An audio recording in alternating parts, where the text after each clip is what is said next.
Gamaliel പറയുകയാണ്, കുറച്ചു നാൾക്ക് മുൻപ് തദാസ് എന്നൊരുവൻ ഇവിടെ എഴുന്നേറ്റിരുന്നു.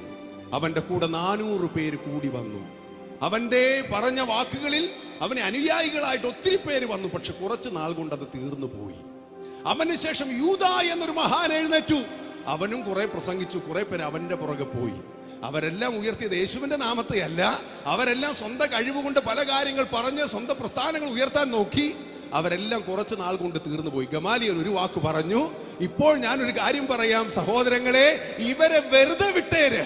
ഈ പത്രോസിനെയും യോഹന്നാനെയും ഒക്കെ നമ്മൾ കേട്ടിട്ടുള്ളതല്ലേ, കണ്ടിട്ടുള്ളതിന് ഇപ്പൊ പറയുന്ന കാര്യങ്ങളൊക്കെ ഈ ലൊട്ടിലൊടുക്ക് വിദ്യയൊക്കെ പെട്ടെന്ന് അങ്ങ് തീർന്നോളും.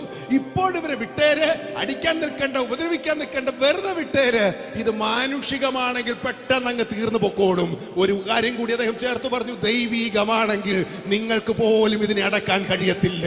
മാനുഷികമല്ല, ഇത് സ്വർഗത്തിലെ ദൈവത്തിന്റെ പ്രവൃത്തിയാകുക. ദൈവമാണ് നിങ്ങളെ വിളിച്ചതെന്ന് എത്ര പേർക്ക് ഉറപ്പുണ്ട്? ദൈവമാണ് നമ്മളെ തെരഞ്ഞെടുത്തത്, ദൈവമാണ് നമ്മളെ വിളിച്ചത്. മാനുഷികമായിരുന്നെങ്കിൽ എന്നെ വിട്ടേച്ച് പോയേനെ.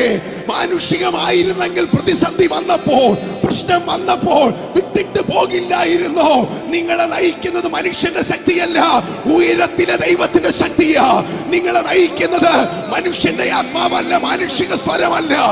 പുറകോട്ട് നിങ്ങൾ പോയപ്പോഴും നിങ്ങളെ മുന്നോട്ട് ചലിപ്പിച്ചത് ആരെന്നറിയാമോ? പരിശുദ്ധാത്മാവിന്റെ ശക്തിയാ, ജീവന്റെ നായകന്റെ ശക്തിയാ. നമ്മൾ സാധാരണ പറയാറില്ലേ, അണയാനുള്ള തീ ആളിക്കത്തും, അതങ്ങ് കെട്ടുപൊക്കോളും.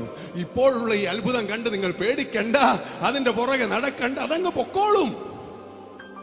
പക്ഷേ ഇത് തുടങ്ങിയത് മനുഷ്യനല്ല. ഇത് തുടങ്ങിയത് മീൻപിടുത്തക്കാരനായി പത്രോസ് അല്ല. ഇത് തുടങ്ങിയത് യോഹന്നാൻ അല്ല. ഇത് തുടങ്ങിയത് അപ്പോസ്തലന്മാരല്ല. ഇത് തുടങ്ങിയത് അമേരിക്കയിലെ ഡോളർ അല്ല. ഇത് തുടങ്ങിയത് ഇന്ത്യയുടെ രൂപയല്ല. ഇത് പണം തുടങ്ങിയതല്ല. ഇത് പരിശുദ്ധാത്മാവ് തുടങ്ങിയതാണ്.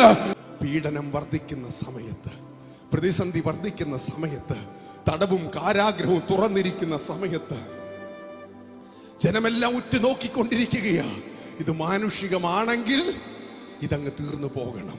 അങ്ങനെ പ്രതീക്ഷയോടെ കാത്തിരിക്കുന്ന ആ കാലത്ത് ഒരു വാക്ക് എഴുതിയിരിക്കുന്നു, ശിഷ്യന്മാർ പെരുകി വന്നു.